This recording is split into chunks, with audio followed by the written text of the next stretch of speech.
Güzel dikkat et.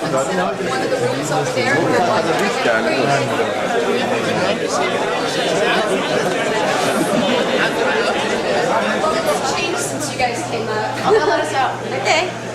What's going on down there? Right now we understand that a few minutes ago the convention center was closed, as well as Paramount. As well as the Paramount Theater. It's closed. We have some if you're going to the convention center, I'm not sure. Probably. I'm not sure. I don't know if you'd like to have some refreshments over here for a few minutes. We'll let you know. You want to go to the convention center? There's some refreshments. There's we'd like to get some. We should know in a few minutes if we can get you out there in a comfortable way. Okay? So just hang on for a few minutes, please. Thank you. So you guys not releasing anybody right now? Oh no, there's a there's an elevator going down. We're just trying to make sure that when delegates leave, that they're in a comfortable position. Not going to have to meeting human battlegrounds through blockades? We'd like people to be safe. Yeah. So most of the delegates staying here right now then? We have some delegates here. I'm not real sure who's here at this moment. Excuse me. Where are you headed? To the convention center or the Paramount? No, I will go into my room. Okay, then you can't do that here. You need to use the other elevator. Pardon me. So where are you headed to? Okay, right now you can't get into the Sheraton. We have some employees checking to see if you can go up to the convention center or the Paramount Theater, but right now the Sheraton is inaccessible. We do have some coffee and beverages if you want to do that while it's That will probably be accessible. hard to say, Yeah. very difficult to say. But they'll be back in just a few minutes and we should know something one way or the other. Because the demonstrators should go to the convention center now. They are over there. Oh, are they also there? Yes, they're all over. So would you like to have some refreshments? There's coffee and water set up in the wing room. Interesting. You can leave. No, Up over the concourse. Chef will also close when you go It's all shut down. Have some employees checking different rate. We've got some employees checking that out, right? They should be back. So I don't know. So we get a tape of this, right? No. So how are the hotel? Did you expect this? We expected some activity, I'm not sure, to the extent of what probably more the executive staff probably knew before. Right. They're expected a little bit more. Ma'am, are you going? Where are you trying to? To where? C'est possible de descendre? Non, mais si tu veux descendre, il y a une chaîne de personnes, ils ne vous laissent pas passer dans la rue. Mais qu'est-ce qu'on fait là? Alors vous attendez, je crois. Nobody on. What's happening? Feels good to come out. I'm sure it does. Shutting it off. Wait, can I get on? Can I get on?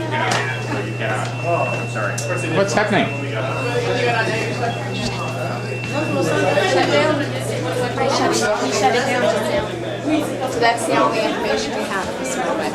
We have refreshments set up over here. As soon as we have some more information, we'll be happy to let you know, but we don't know when we're looking at right now. So we can't go down at all? Evidently not. That's just all the information we have.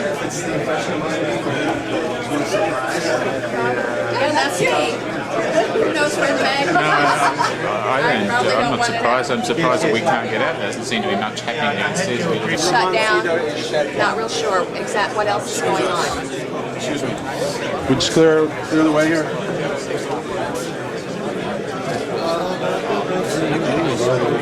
Phil Thomas here. Everybody's coming back. You guys just go up, sit down. What happened? You guys couldn't go there? Hello. Hello. He's not gonna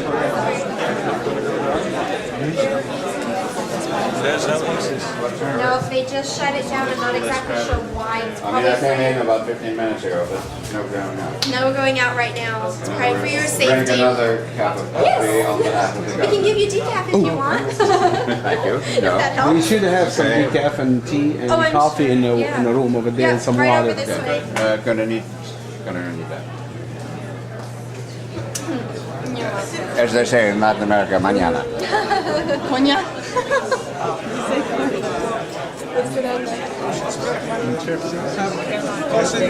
Maybe get shot while we're standing there. Which press? This is which country? This.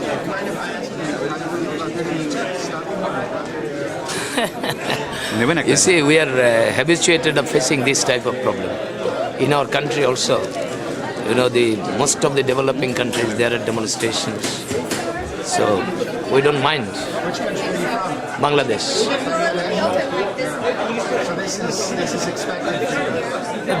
I did not expect that during the time of WTO this type of demonstration will be there. Because we are in Singapore, we are in Geneva, but this is massive demonstration. We did not expect that this type of demonstration will be in USA. That is beyond our expectations. Beg your pardon? This is definitely a serious disruption. There is political movement, there is demonstration in our country also. But normally we just participate in our meetings in time. There is no problem because these types of demonstration cannot obstruct our programs. But here we have been obstructed. Do you feel like you understand why? I am Tufail Ahmad, Minister of Commerce and Industry, People's Republic of Bangladesh. Thank you. Do you feel like you understand why people are protesting? Beg your pardon? Do you understand why people are protesting? Yes, I understand. We understand. Okay, I want to. No elevators are going down at this time.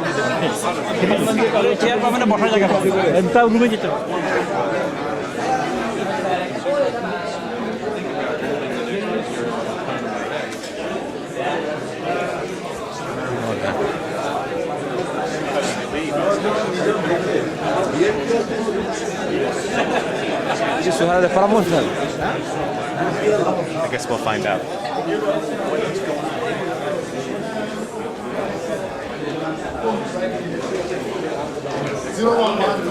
How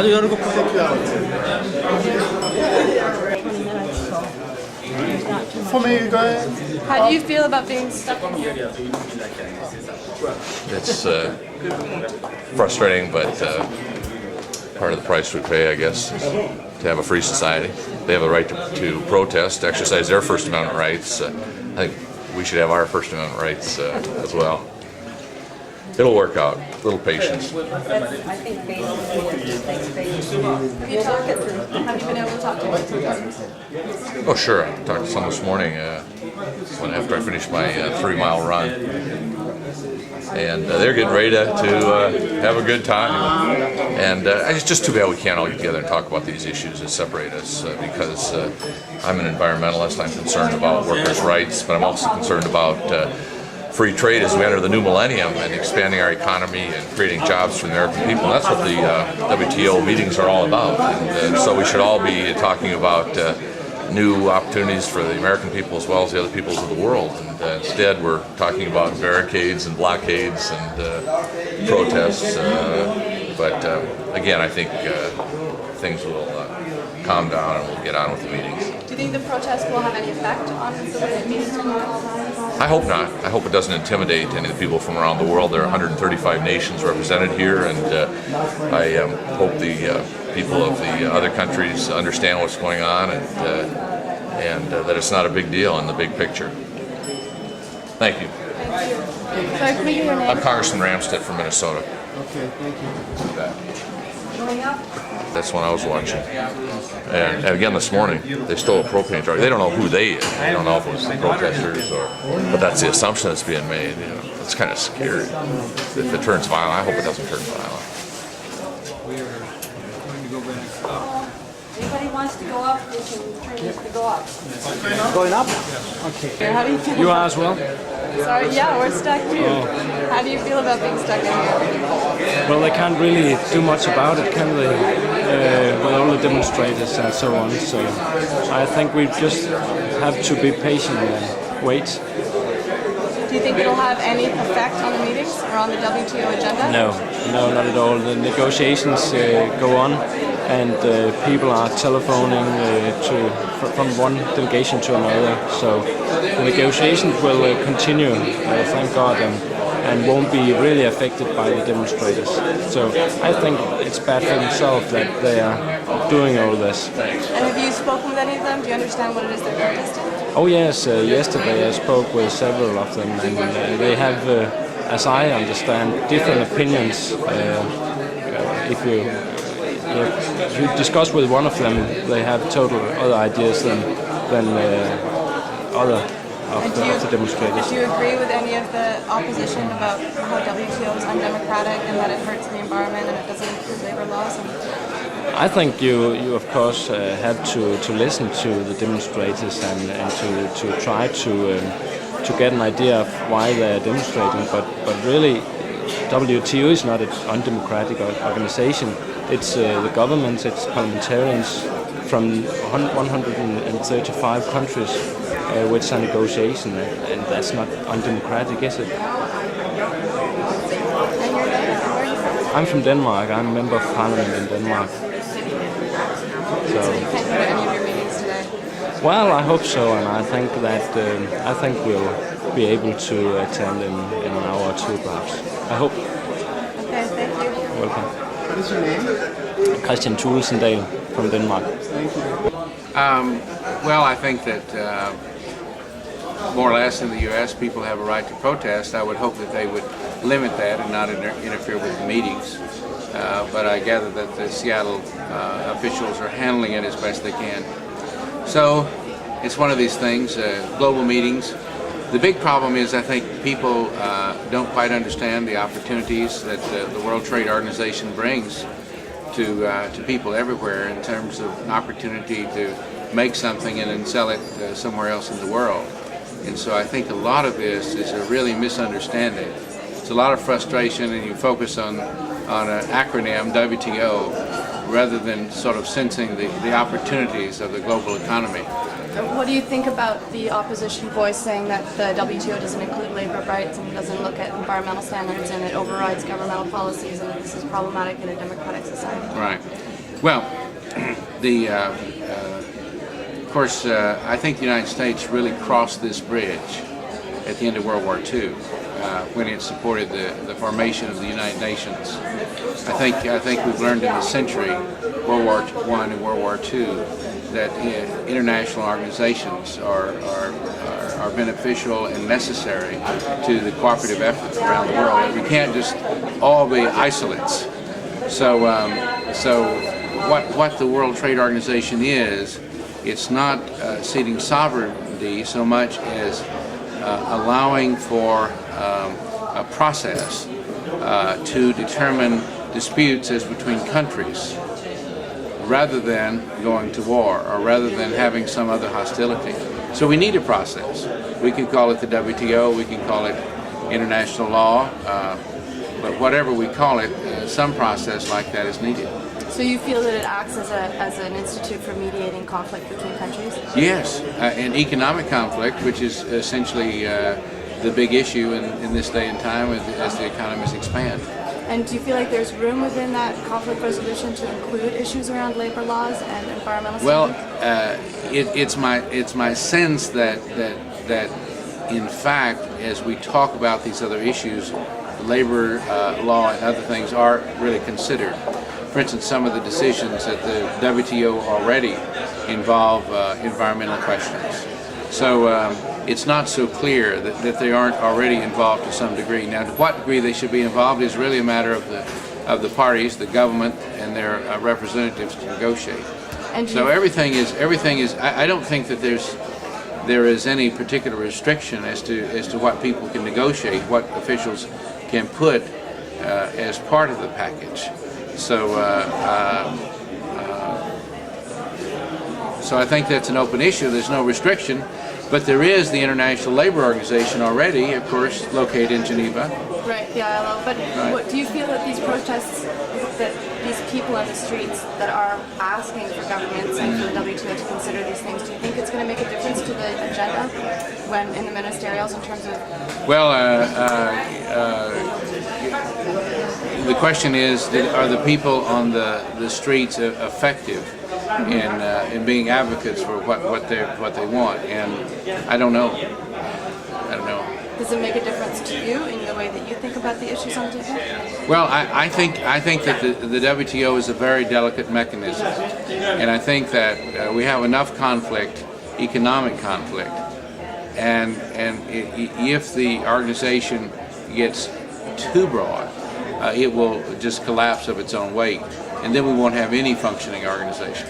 So it's a delicate balance, like in everything else.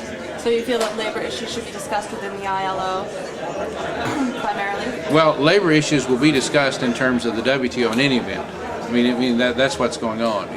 But whether or not it will be a primary sort of enforcer for labor standards around the world would be another question.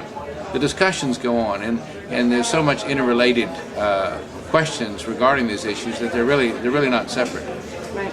So do you feel that these protests will have any effect? Well, I think that, I guess what I'm concerned about, I'm concerned for Seattle, concerned for the United States, that this is an incredible opportunity because these officials are from all over the world.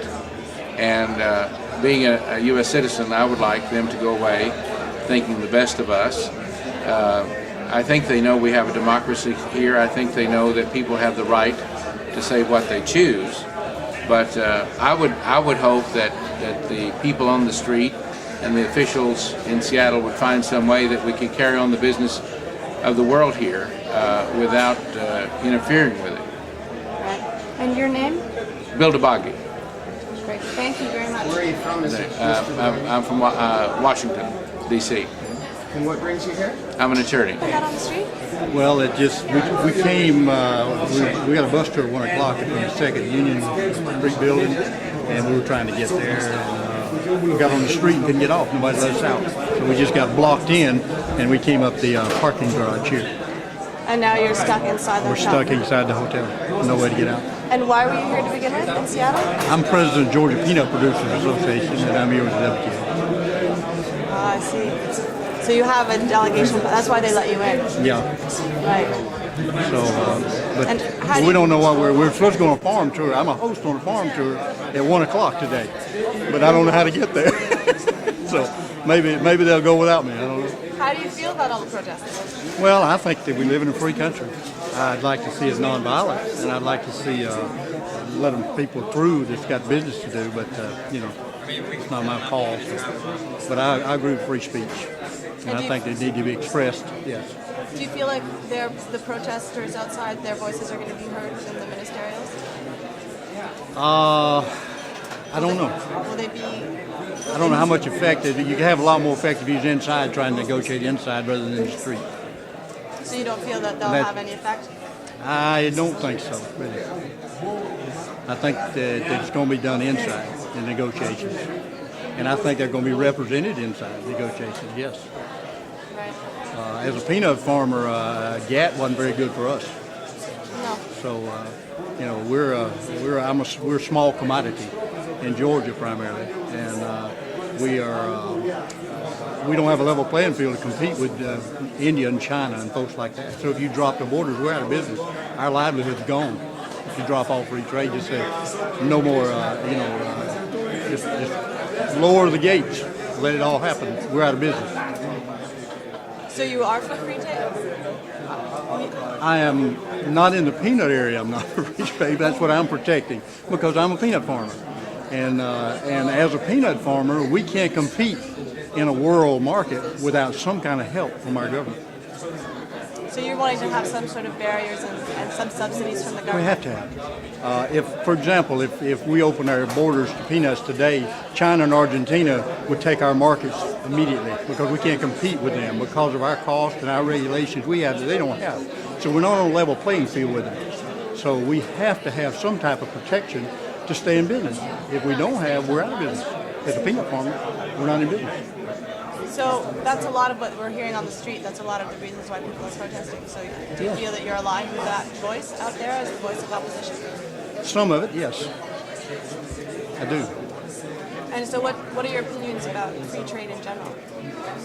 I think that human rights need to be tied to free trade. I really do. I don't see us just opening borders up and trading with everyone on the basis of just economics. I think that human rights. I think a lot of that type of thing has to be entered into it because there's some atrocities going on in our world that I don't agree with, and I don't want to just open up and say you continue doing what you're doing, and we'll just let you sell us or let us ship whatever we want. You across borders free. No, I don't agree with that. I think that human rights need to be tied to it. And do you feel that your voice is heard when you go to these meetings and you talk to people? I think so. I think that our organization is represented well here through our congressmen and through our negotiators, yes. And your name and where you're from? My name is Darvin Eason, and I'm from Lenox, Georgia, a little town in South Georgia. What's the process that your organization gains as representation? I didn't understand that. How does your organization gain representation? How do we gain representation? Well, phone card. Okay, excuse me a minute. Let me give him a phone card.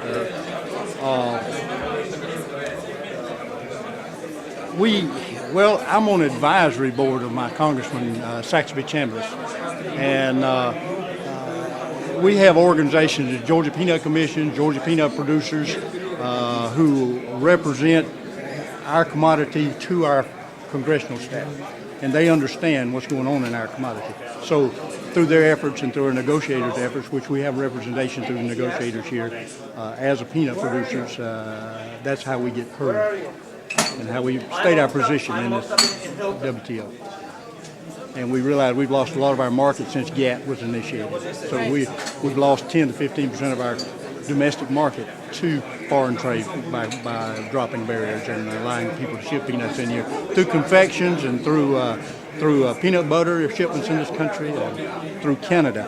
And really, Canada don't even grow peanuts, so that's illegal as it is. That's just a loophole that they find out.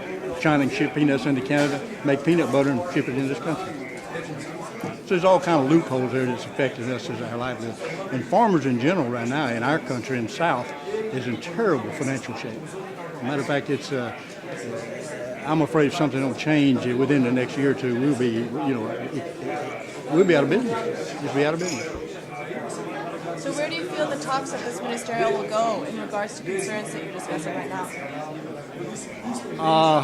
Well, we're here primarily to protect where we are and not let it slide any further. That's what we're here for. I'm here primarily to help protect that level. We'd like to gain some of it back, but I don't think we're going to gain any of it back. But if we can just hold what we've got, then maybe we can stay in business a few more years. Thank you very much. You're welcome. Made its way to Sixon University, where they are currently protesting. Is this a united group, or is it a bunch of groups that have more or less coalesced at this one particular intersection? It's the same thing we're seeing all over the city. It's a coalition of groups. There's not one particular cause here. We see industrial workers of the World Labor Group. We see the giant dolphin that we saw at the environmental demonstration yesterday. So that we're seeing all week here is a coalition of people who are concerned about the effect of free trade on their lives. Well put, Scott. Interesting picture that we saw just a few moments ago. I saw what I thought to be a police officer with a video camera. He had a gas mask on. And as he made his way along the line of protesters at that particular intersection, handkerchiefs were being passed out to the protesters, and they were donning those handkerchiefs. By the police? No, not by the police. The protesters themselves were handkerchiefs. stalls to cover up the face. For what reason? Or to other lights. Are you able to talk to some of the protesters there about some of the... Oh, not of course, because what you can do is mass population. It doesn't know.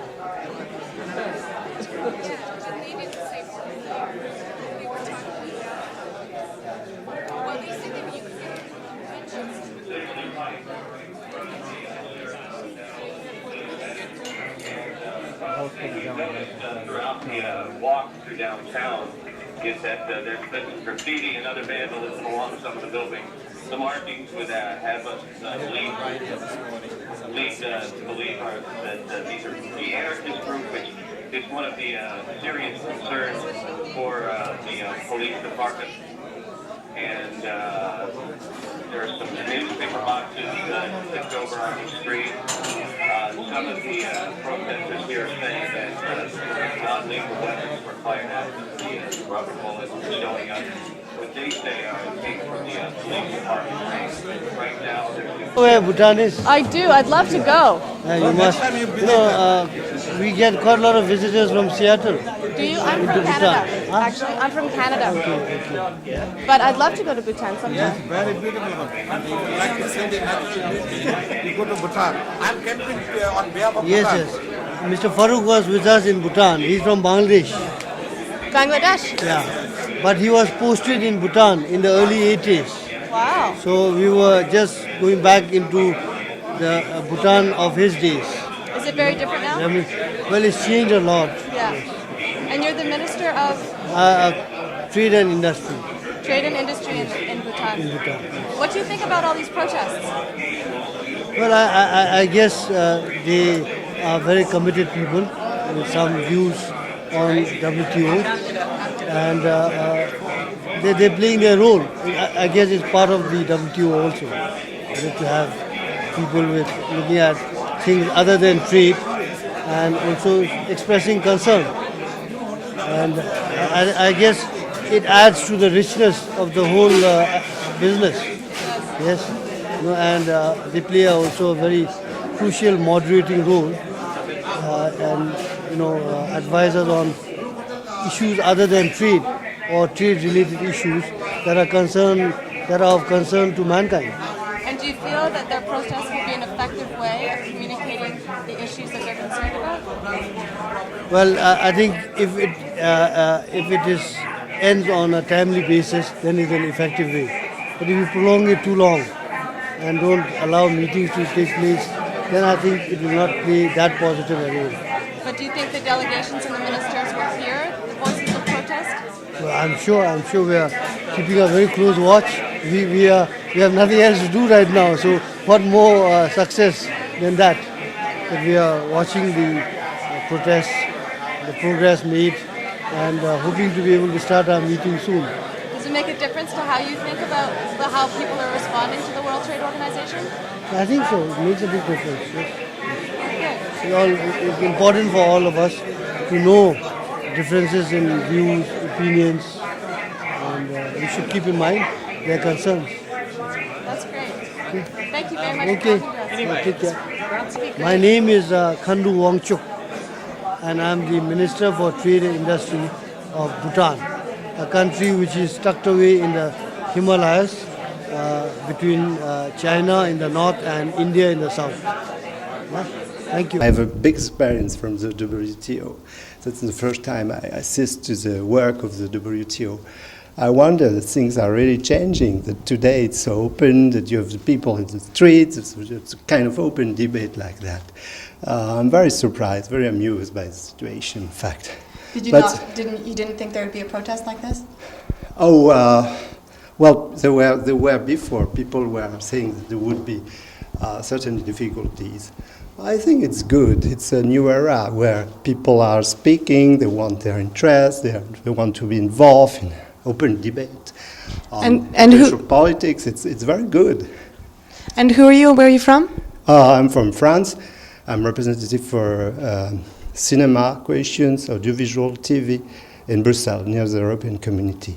And what is it that you would like to see within the WTO? Well, we want to have the cultural diversity recognized. It is the freedom to make films, to make TV programs, and not to have only a few people who want to sell their program to the others.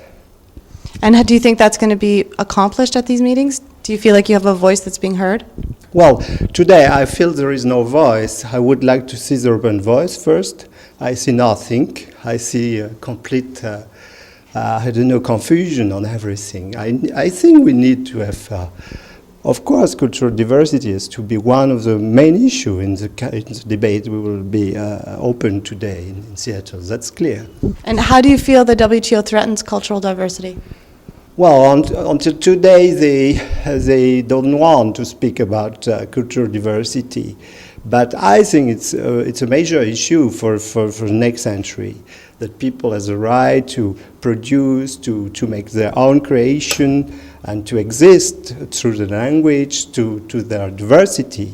And that's why I think it's a main issue for the WTO, of course. Everyone's stuck in here together. That's very funny because I see the same people always on the lift. So it's very funny. So do you feel that these protests are going to have an effect? Here, you have to stand well, I think so, because if you see how President Clinton react, he says that these people, that means citizens, has to be accepted in the debate on WTO, and I think it's positive. I think that they have really to change the way to deal with international trade questions, and I feel it's very positive that in the America, that is one of the most progressive countries, that you have this claim to open the door. And it's very interesting. This country is always in progress on the others. And I'm really impressed the fact that people are so conscious of the questions. They speak in the streets. Street people are speaking very well on environmental issues, everything, development issues, economics, and respect of people. And there is a great consciousness. I'm very impressed by that, of course. I noticed that one of the patriots from your country, José Bové, was here yesterday. Yeah? Say hi to my mom. Tell her I'm okay. Tell her I'm hungry, but I'll be home for dinner. And what do you think of him being here and being an advocate for environment? Well, I think it's a great thing. He is also having an open debate on food, agriculture. It's quite positive. I think it's very positive, all this debate, how people try to open it. It makes things much more interesting than a few years ago, where the WTO was very block issue, with a few people in a corner speaking on behalf of so many people. In fact, it's very positive. Thank you very much. You're from Indonesia? Let's talk to Indonesia. Where are you from? Egypt. No, Egypt. He's from Egypt. He's the big boss, though. He's the big boss. We'll ask you. Excellent. We'll ask you a few questions. Do you mind speaking to us? Can you tell us your name? Well, my name is Haryono. I'm from Indonesia. Well, I come here to represent the G15 FCCI, Chamber of Commerce. But look, the meeting was yesterday also was postponed, and today we cannot go there. And well, we're trying to actually to bring up the voice of the G15 members, big and small medium enterprises, into the WTO. What was the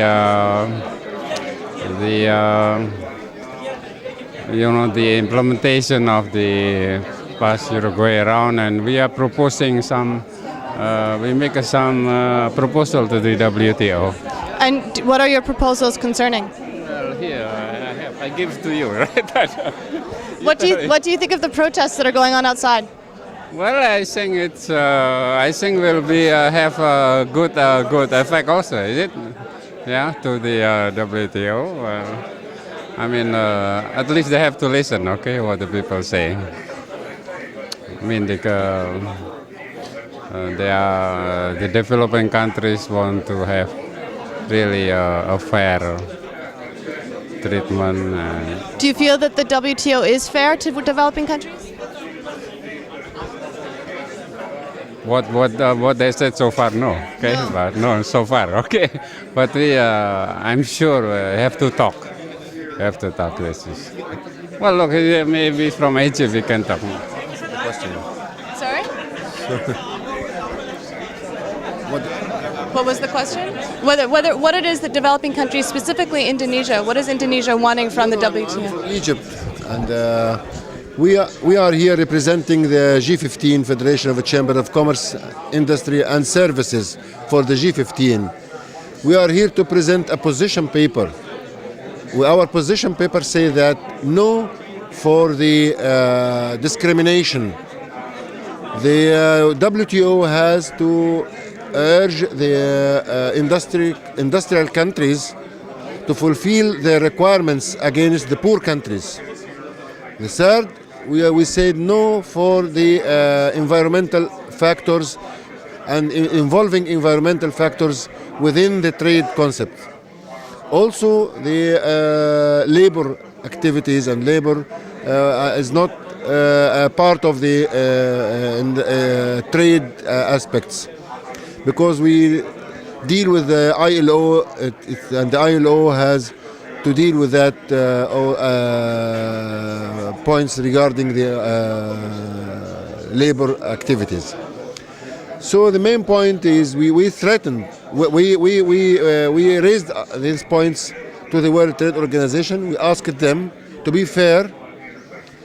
We asked for more transparency for the underdeveloped countries and least developed countries. We are from Africa. We are representing the least developing countries.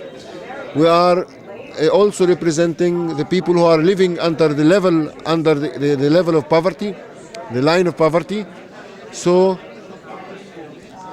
2/3 of the world are not sharing the benefits of the World Trade Organization. The only who are sharing this are the industrial countries. So we would like to have a part of the pie, despite the fact that the pie is not on the table. Why is the pie not on the table? It's already distributed. It's already distributed. What do you think of the people who are protesting outside who want to include human rights within trade mandates, who want to include labor laws and human rights? They want that to be linked to trade. What do you think about that? You know, all these aspects regarding labor, regarding environment, it is non-tariff barriers. The developed countries, they use that to prevent the exports from the underdeveloped and developing countries to their markets. They need to open our markets. They are their eyes on our markets. You look at the developing countries and underdeveloped countries. They are consisting 2/3 of this world. You know, India, Indonesia, Egypt. We are representing more than half the population of the World Trade Organization. When you exclude China, so look at this honeymoon between China and the United States on this. The reason behind that is that China has a big market, But you know, the underdeveloped countries and the least developing countries, and these people who are living in a very bad circumstances, they need to be treated, and they need. We don't need a new round for the negotiations. We need to analyze the benefits of the Uruguay round before we start another round for the favor of the industrial countries. The main point of our organization that we are not against globalization. We are not against the World Trade Organization. But our main point is we have to share with this organization. We have to be part of the globalization and to take our rights. We are searching for our rights. So we are ready to cooperate with everyone, but to cooperate under circumstances to tell us that our rights will be maintained That's all we need. We know that globalization is now is an international movement. The World Trade Organization also is trying. Turning around What happened? and giving up. So that's the cause of the postponement of the opening ceremonies of the WTO. Turn down the TV, please. TV down. Okay. It's very bad outside, as you can see on the news. We are making available for you to leave now. If you want to leave the hotel, it's your liability and your safety. It's a risk. You can leave. You'll need to follow me. We're only going to have the hotel open, the stairwell open for approximately 5 to 10 minutes. So if you want to go, now is the time. Where? Okay, you'll be able to go down to the street on University Street. It's approximately a quarter of a block away from, actually no, you'll be exiting on 6th Avenue. Now, if you've seen from the news, there are protesters at the end of 6th Avenue on each end of our block, so you'd be let out right in the middle of the protests. I recommend you stay here if you can. Yes. Yes. The opening session is. My Please, understanding is the opening session is still postponed. I called and asked for an immediate update as to when the opening session will begin. It is postponed. I was told to tell my delegation to relax, and they will get it. They will figure it out and communicate with us when the streets are safe and when you can safely get to the Paramount Theater. That's what I was told 15 minutes ago, and they said they would communicate with us as soon as the situation changed. Will they let you know when they're going to start the ceremony? That's what I was told They will on the let you know phone. and you'll tell us? Yes, they said they would. They said to relax, put your feet up, go to your hotel room, relax, have lunch, until the situation is safer out there. I would stay You here. cannot get to the. You cannot get to the Paramount. You cannot get to the Paramount. Can we get to other hotels? Can we go to the other? Can we get to the Sheraton? There are protests there are protesters, and there is tear gas. There's gas. I've been breathing it. I recommend you stay here. Stay here, please. If anybody wants to go now, it's very risky. You can follow me.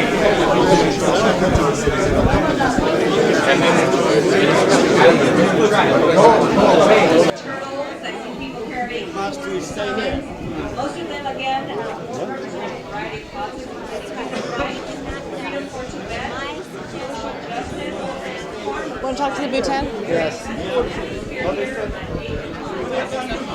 Can we ask you some more questions? What happened?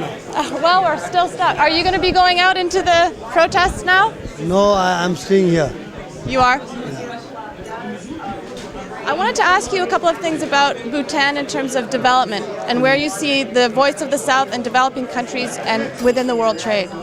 Well, the development philosophy that we in Bhutan are following is that we call it rather than gross national product, that we must try to achieve gross national happiness. And this calls for a very balanced development where social, environmental and economic issues are all taken into account. And in fact, our king, when he came to the throne, he said that he will strive to obtain gross national happiness for his people.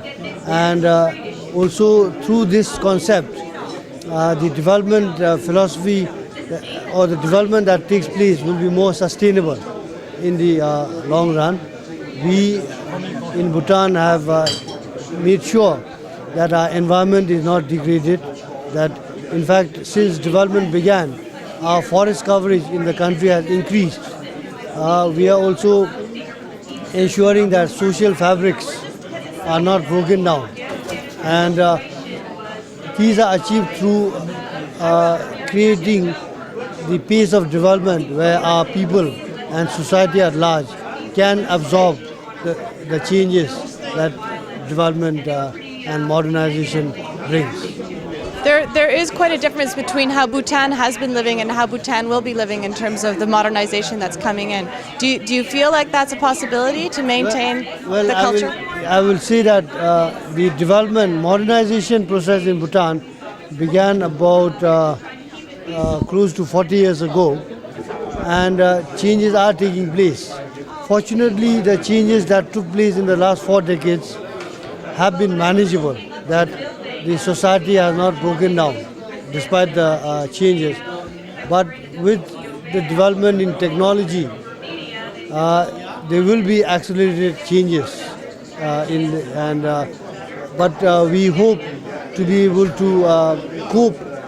The society at large will be able to cope with the changes so that our traditions, our customs, our social values are not lost in the process. And what are you doing to be able to maintain those cultures and traditions? What we are doing is we are incorporating all aspects of the social harmony, the aspects of maintaining our environment, the aspects of ensuring that the economic development is not at the cost of human values, etc. And what's the main industry in Bhutan? Well, main industry there is wood-based. We have a lot of forests, so wood-based industries. Then we have a number of mineral-based industries. Agriculture is also quite large because still a very big chunk of the population live on agriculture. So we have quite a substantive exports from the agriculture front. And do you feel that free trade with the World Trade Organization is a good thing for Bhutan? Well, free trade in Bhutan, our largest trading partners are with India and Bangladesh, and already with them we have free trade arrangements. Our economy is based in such a way that the WTO objectives will not really upset our economic development or development of trade. In that, as I was mentioning, that we already practice the free trade concept with 2 of our largest trading partners, and as such we do not have a very protected domestic market. It is already exposed, so we do not see much damage being done through the kind of role that WTO wants in the future. Some developing countries don't want human rights or labor rights or environmental laws being incorporated into the World Trade Organization mandate. Do you agree with that or not? Well, I would say that human rights, environment and social clauses, it's all of us should be concerned with. But direct relations, I think, would be damaging in terms of the harmony that we want in the globalization process. Because many developing countries feel that if we push too much on those, then their goods would become not so competitive in the markets of the developed economies. I think we all should be concerned with those issues, but not make them an absolute necessity for trade. And that, I think, will give a not so desirable turn.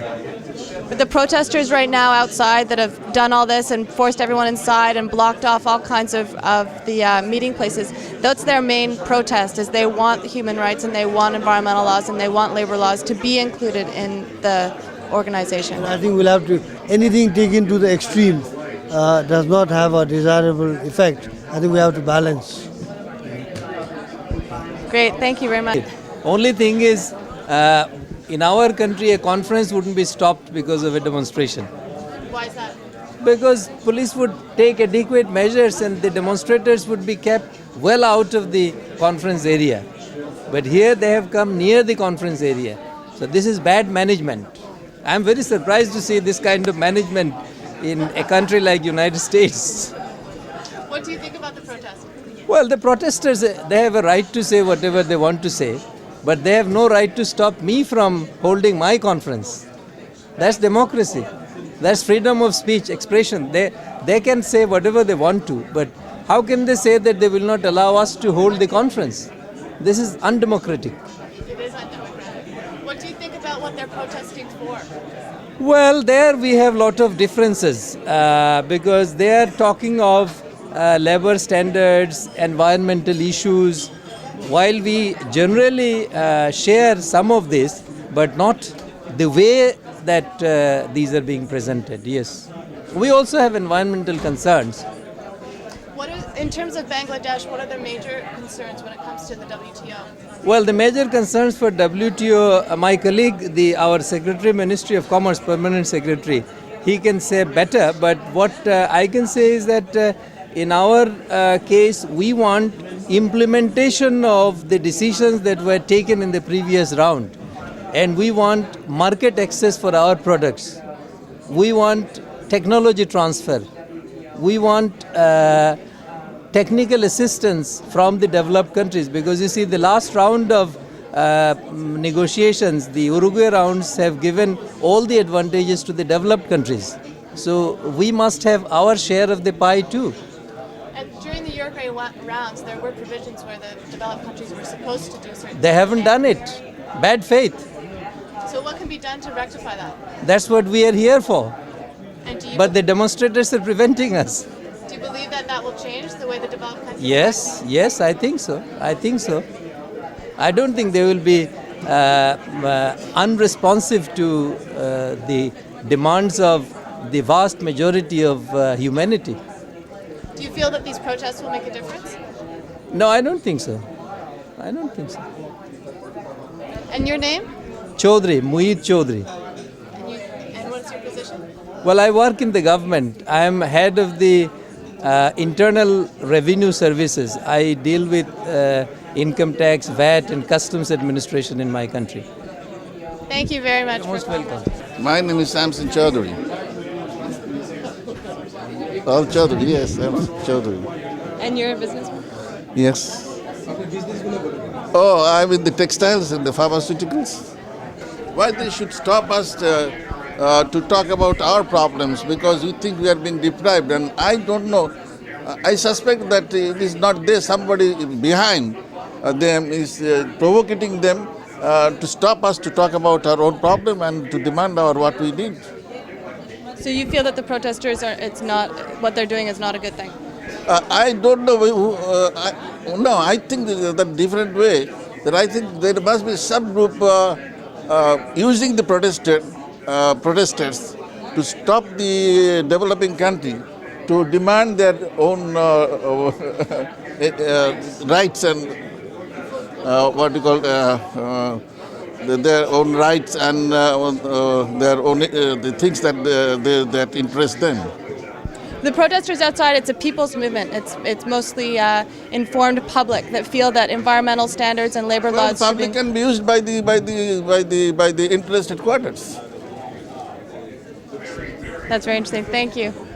And what's your thought on this? I do agree with my colleagues because we are here to discuss the problems of trade, discuss the fact that all the countries have not benefited equally from trade, and to go deeply into things as to why countries have not benefited, particularly the least developed countries. I thought it would give us an opportunity to ventilate some of our concerns, but the protesters are preventing us. As I said, we respect their views. They may have some views, they certainly do, but then so do we. So through discussion there could be a synthesis and an accommodation of each other's views. And what's your feeling on the concept of free trade for developed and least developed countries? We believe in free trade. At the same time, since all the countries are not equally balanced, equally placed as far as their economic standing is concerned, so the countries which are way below the economic ladder need to be given some sort of a special preference. It's not an equal level playing field. So the playing field has to be equal and the players have to be equally strong.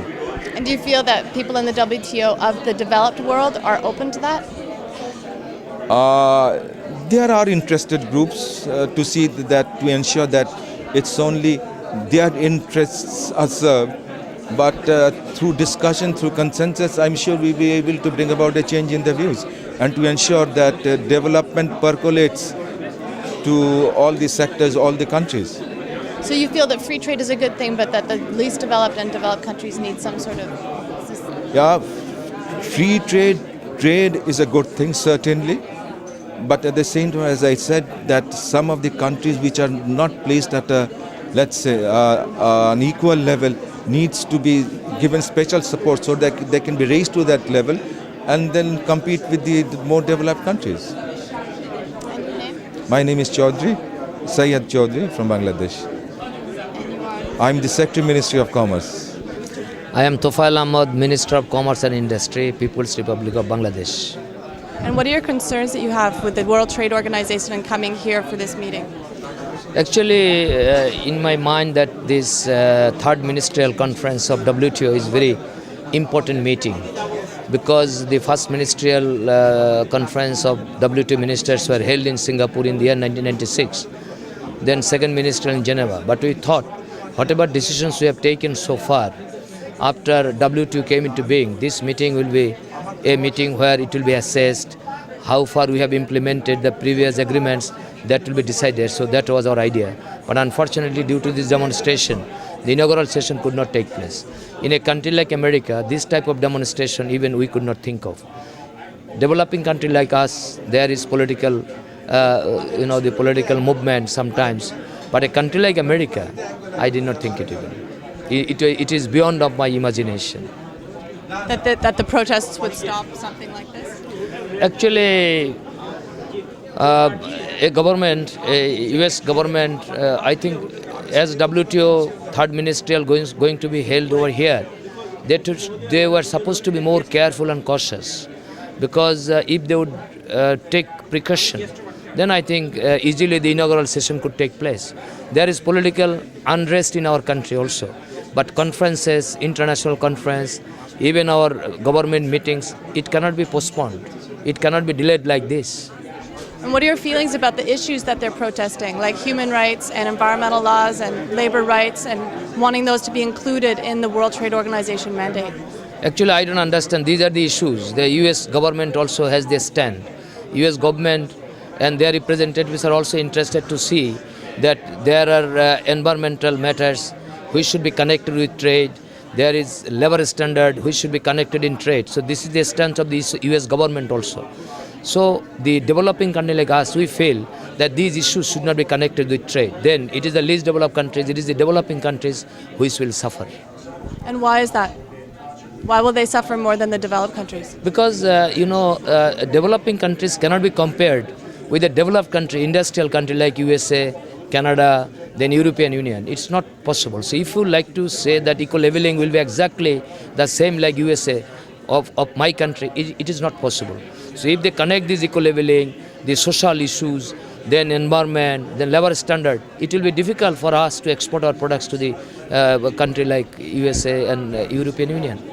And what's your opinion on genetically modified foods, which is another very contentious issue, genetically modified products, where people feel that companies are taking over seeds and from developing countries and coming in and taking over that as in terms of ownership? Actually, the WTO is a rule-based organization, and when there is a negotiation, it is means the tariff cut. Whatever tariff we had previously, say a country like Bangladesh, we had 350% of our tariff maximum. Now that came down to 37%. So we have reduced our tariff very drastically. But industrial countries, they had the minimum tariff from long time. Say in the year 1940s, from 40%, now it is 4%. So if there is further tariff cut, it is the developing countries which will suffer. So ultimately, we, the developing countries, are going to be the market of industrial countries. And yes, and the big companies of these countries will be benefited. But when we are interested to enter into the market of developed countries, there are a lot of barriers like labor standard, child labor issue, then eco-leveling, then social clause. So that is the reason there are many, issues which appear before us as non-tariff barriers. But we have withdrawn almost all the non-tariff barriers in our country. So who are going to be benefited? It is the developed countries, it is the industrial countries, and it is the poor countries which are going to be marginalized. And that is the reason we are also interested to see the market access, on duty-free market access on non-reciprocal basis. Okay, you go for liberalization, more, we don't mind. But allow us to enter into the market of developed and more developing countries without having any duty. And so you don't feel there's any room for human rights to be considered within an economic framework? You see, human rights, it's a different. Human rights, yes, there must be human rights situation. But that should not be corrected with trade. So where do you think that could be discussed internationally, if not within the World Trade Organization? There are human rights commission, there is United Nations, and so what the side level is, the core labor standard is concerned, it is the ILO who is the competent body to deal with core labor standard. Why these issues will come with WTO? WTO is a rule-based trading.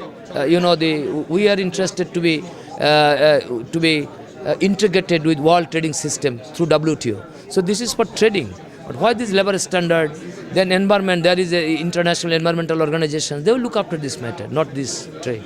So do you feel that these protests will have a difference or make any kind of impact in terms of affecting how the World Trade Organization will make decisions about trade? But if you ask me this question, I personally feel this demonstration will help the stand of US government. We had the meeting of our 48 least developed countries minister yesterday, and that meeting was very, very effective and successful.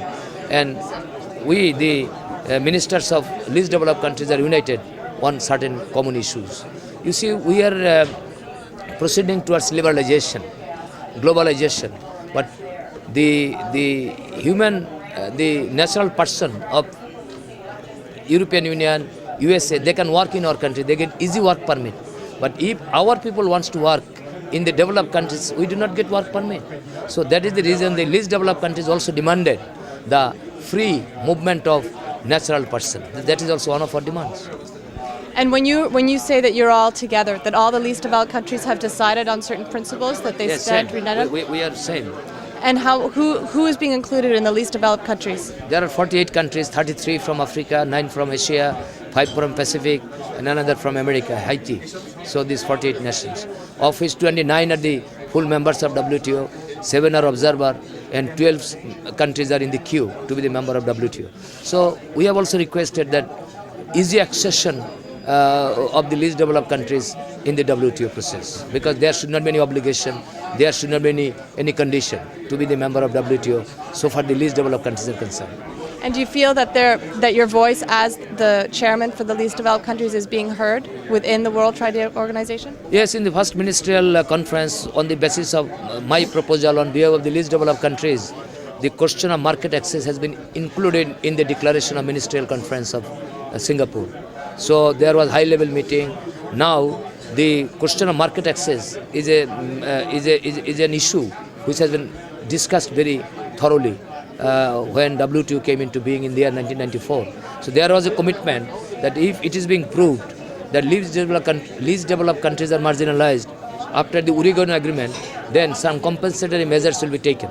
That compensatory measure is market access, but still we did not get the market access. It is only in the talk, it is only in the resolution, but in reality, in practice, it has not yet been implemented. So that was the issue. We thought that we'll discuss it here in this third ministerial, but it is unfortunate that demonstration, all these things has hampered the inaugural session of the WTO in a country like America. What will happen if you don't get to meet and talk about this? What will happen? I am sure if US government fails to have a ministerial conference in America, it will be really unfortunate. But would you think it will just be deferred to the next round of WTO talks? I cannot say at the present moment, but I am still hopeful that the meeting will take place. It is a matter of time. Thank you very much. The countries are now very concerned about pulling down the trade barriers. But it is not only the trade barriers that we are interested also to remove all the hurdles for the free movement of laborers across the border. So there is a restriction. Still, I would say the developed countries, in a way, there is a lot of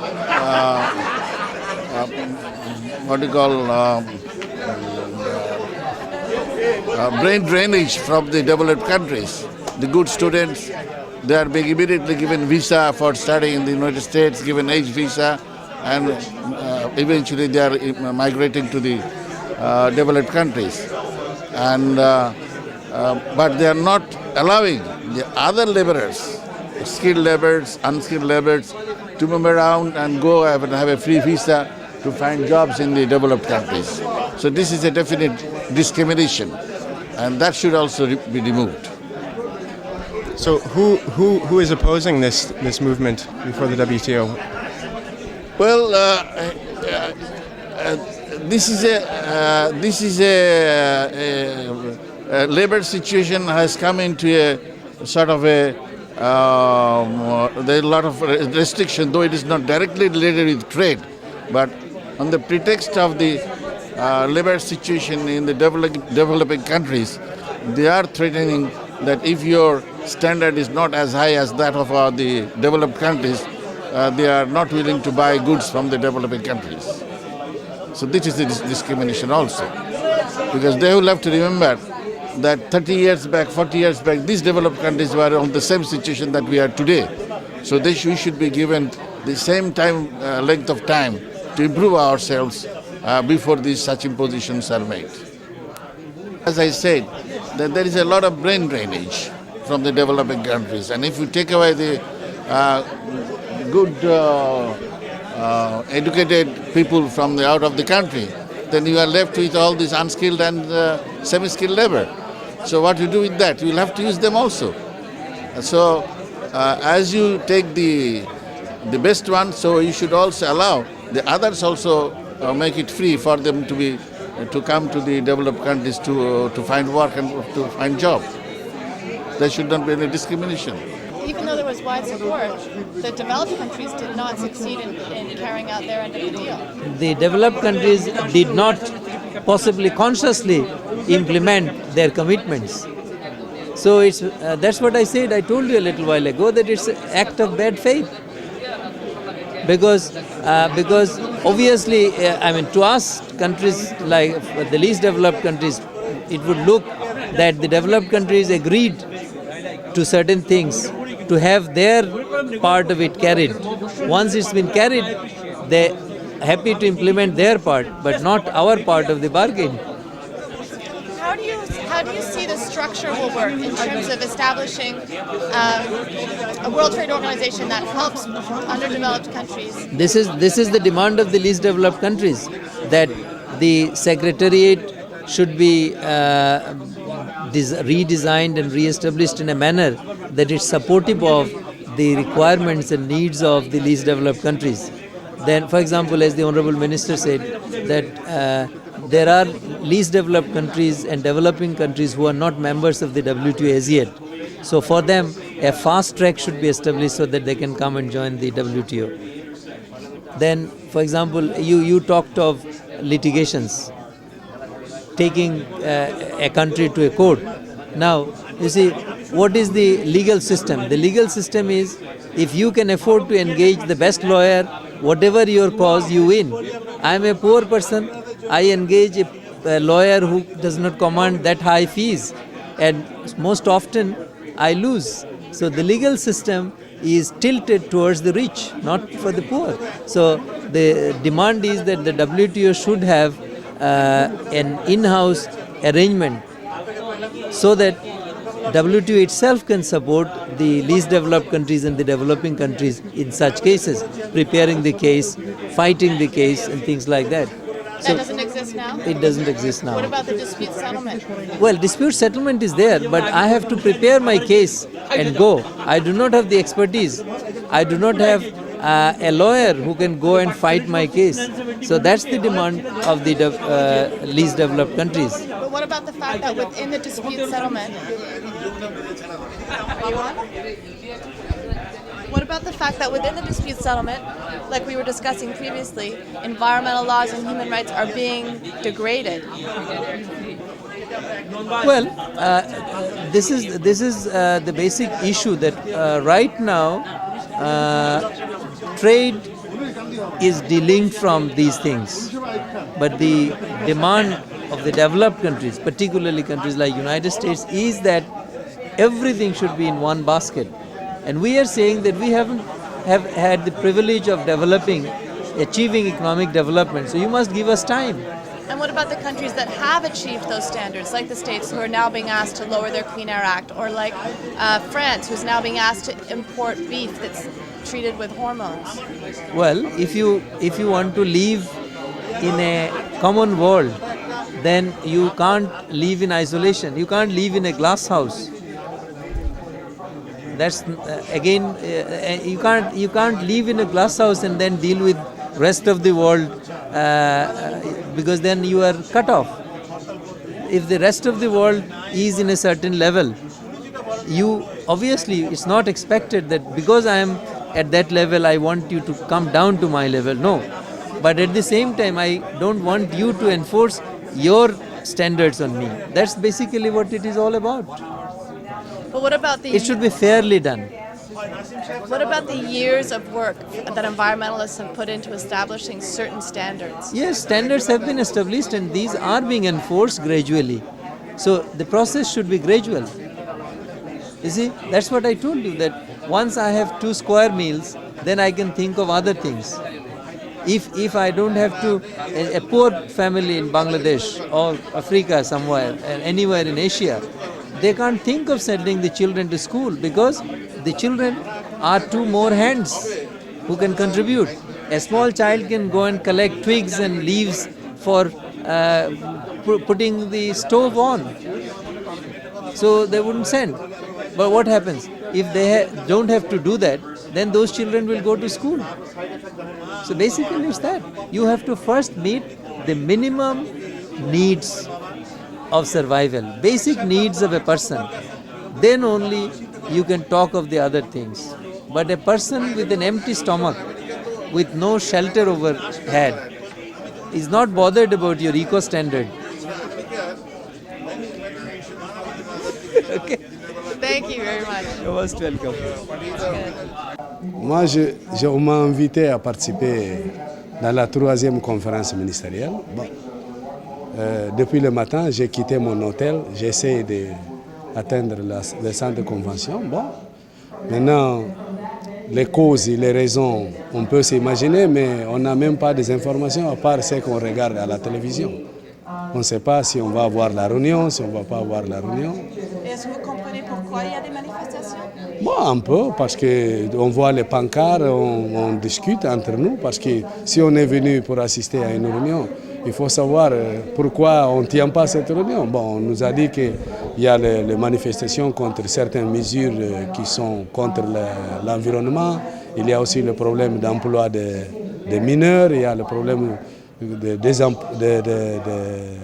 chômage, il y a le problème que certaines mesures peuvent entraîner à que des millions de gens perdent leurs emplois. Bon.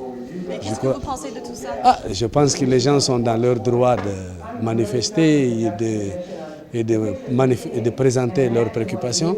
Mais à mon avis aussi, il ne faut pas que cela porte préjudice à l'autre côté. À mon avis, comme je pense que ça peut se faire, c'est que depuis le matin, au lieu que ça continue comme ça, il devait, à mon avis, y avoir déjà une possibilité que les 2 parties se négocient. Ouais, et pour moi, les 2 parties, parce que nous on est là, on attend.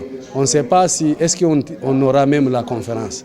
Bon, si au moins on nous informe que non, les 2 parties sont en train de négocier, il y a un peu... Mais le problème, c'est que celles qui font les manifestations, eux, ils ne pensent pas qu'il y a un voix pour eux dans le WTO, qu'ils ne voient pas qu'il y a personne ne leur écoute. Bon, moi, heureusement que j'ai assisté à la semaine de Genève, il y a, disons, 3 semaines.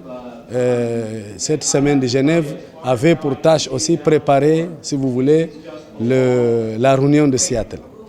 L'une des conclusions de cette réunion de Genève, c'est qu'il ne faut pas voir l'action des ONG, parce que c'est plus par des ONG, il ne faut pas avoir l'action des ONG tout simplement en leur donnant la possibilité de parler dans les conférences pareilles, mais de faire partie prenante, n'est-ce pas? Et partie prenante parce que les ONG ont un rôle très important à jouer, certainement dans certains domaines que les organisations internationales et même les pays ne s'occupent pas tellement, notamment par exemple on a parlé des problèmes de déminage. C'est un sujet que les ONG sont beaucoup engagées. Il y a les problèmes de lutte contre le sida. Il y a beaucoup de choses aujourd'hui qui se passent dans le monde dans lesquelles les ONG jouent un rôle très important. Donc il faut les voir comme un partenaire, il faut les voir impliqués dans tout au lieu de leur accorder quelques minutes pour parler dans les conférences. Bon, donc je suis d'accord avec ça, mais je pense que néanmoins, il devait avoir une possibilité que les deux parties causent. Parce que si l'une a une position, l'autre a une position, la seule façon de régler ça, c'est de s'asseoir et négocier pour qu'on puisse s'en sortir de cette situation. Parce qu'en fait, on ne sait pas si on va avoir la réunion, on ne sait pas si on ne va pas avoir. On n'a pas les échos comme quoi les deux parties ont commencé déjà à négocier. Bon, maintenant, qu'est-ce que nous on fait? On attend. Mais on a faim, hein? On veut manger maintenant quelque chose. Et les restaurants ici coûtent cher. Non, c'est difficile. Bon, une autre question. Au sujet des LDC, Least Developed Countries, Ouais. hier, vous avez eu une réunion, non? Oui, on devait avoir une réunion de concertation. Hier, ça a déjà été. Oui. Et vous avez bien tout répondu aux questions de venir au WTO pour demander que les pays qui sont moins développés ont des je ne sais pas comment dire ça en français, provisions pour les aider. Oui, je comprends votre question. Bon, moi, heureusement, ma tête est très fraîche parce que, comme je vous ai dit, il y a 3 semaines, j'étais à Genève pour préparer un peu le Seattle. Bon, nous sommes pays PMA. Moi, mon pays est PMA. Nous sommes adhérés à l'OMC. Nous avons eu l'honneur de participer aux dernières négociations du Uruguay à Marrakech. Donc nous sommes membres de l'OMC, mais nous sommes un petit pays. Bon, déjà les conditions qui imposent aujourd'hui la globalisation, la mondialisation, on peut être d'accord, mais le processus est très dur pour nous. Les conditions sont très dures pour nous. Nous pensons que dans la conférence de Seattle, comme l'autre nouvel agenda sera ouvert pour le 3e millénaire, comme il y a un délégué qui a dit à Genève que nous, le PMA, nous avons encore du mal à mettre en application certaines mesures qui ont été déjà prises lors des dernières négociations. Il sera difficile pour nous, dans les prochaines négociations, comment mettre... Vous voyez, donc il y a un problème d'application des mesures par nos pays. Donc il doit y avoir des mesures exceptionnelles pour les pays PMA pour que les procédures, les méthodes soient beaucoup plus faibles pour nous. Nous allons nous battre pour ça. C'est pour cela qu'il y a eu la concertation pour dégager une position plus ou moins commune, parce que c'est pas évident, mais une position plus commune possible pour qu'on parle d'une seule voix. Parce qu'isolement, chaque pays isolement, poser ces problèmes, ça n'aura pas d'impact. Mais si on se présente comme un bloc, en PMA qui sont 48 membres, je pense que la voix des 48 membres valent mieux que la voix de 1 ou 2 pays. Parfait. Merci beaucoup. Pas de quoi. Ansoumane Mané, je suis le membre de la délégation de la Guinée-Bissau. Je suis le conseiller économique du président de la République. Je fais partie de la délégation et le chef de délégation, c'est le ministre du Commerce. Et lui, c'est le chef du cabinet du ministre du Commerce, M. Zacharias Baldé. Merci. Donc, je suis membre de la délégation de Guinée-Bissau. Pas chef de délégation. Notre chef est là. Parfait, merci. Of the LDC countries, and you came to a platform of understanding about going to the WTO and asking for certain special treatment. But how do you feel that will affect Bhutan? Well, firstly, I think all that is there will affect all least developed countries. And of immediate concern to us is we have sought for accession to the WTO. And there is a clause there where we have said that LDC should have a fast-track accession processing. So right now you're not a member We are not yet members. We are observer status, and we've applied for membership. So we hope that through this appeal that we have made in that clause, that our accession will be speeded up. And of course, in terms of the preferential treatment that we've asked, to have a better share of the world trade for LDCs, and these will all benefit us. And you're not fearful that corporations will be coming into Bhutan and change agriculture in a rapid way that we were talking about before? Yeah, but that we'll have to see. Of course, they are dangerous in this, that once you globalize the whole trading concept, the chances of multinationals, the giant corporations taking over, all that is good, is there. But I mean, them taking over, the risks are there, and we'll have to balance the goods and which are, where we can benefit, and also which are not so beneficial in the immediate future. We'll have to tackle very carefully. Because part of the concern of the protesters is that governments aren't having the same kind of control that corporations are under the WTO, and that people won't understand until it's too late that suddenly corporations have more control over government policy because they can see. They're so big, no? That's true. These risks are there, and definitely we are also concerned. And how can you address that? Well, we have to see how things develop, and where it is. I think these have already been raised, these concerns, especially in smaller economies, where the presence will be felt more. So we'll have to, I guess, tread very warily on these kind of things.